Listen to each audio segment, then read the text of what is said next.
Morning po sa inyong lahat. Ngayong umaga naman, punla tayo. Continuous lang tayo punla dahil nakaraan punla ako ng lettuce, pechay, sa wansoy. Kaya ngayon naman pupunla ko ito. Red onion. Ayan siya. Kaya pupunla natin ngayon. Pakita ko sa inyo yung seeds niya. Ito yung seeds niya. Ayan, sibuyas. Pura imported to, malalaki. Yan siya.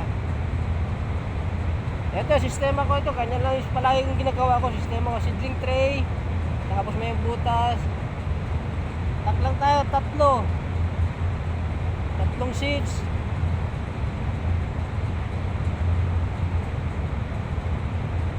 Ganyan yung style ko, pumupunla ako.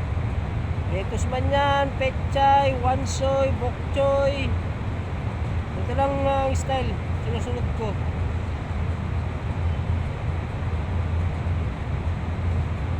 Yan, ganyan lang.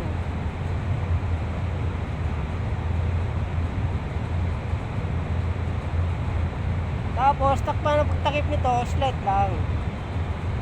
Ganyan lang. Huwag idiin, para dali makapag-germinate yung seeds sa ilalim. Makagalaw siya ng gusto. Tapos ito, diligyan natin to, konti lang, tamang-tama lang, basahin lang yun para may moist yung lupa sa ilalim, para yung seeds mag-germinate ka agad. After 5 to 7 days, medyo matagal tong sibuyas. 5 to 7 days, ang mabilis kasi mag-germinate.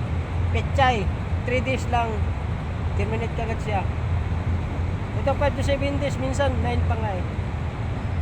Kapag sibuyas dahon, sibuyas pula, ganyan, red onion. Ayan po. Ito pa, tayo pang bakante. Bibinhian ko ba to? Haluan ko ng wansoy ito. Saka sibuyas din na spring. Yung dahon lang. Thank you po. Good morning po sa inyong lahat. Salamat po.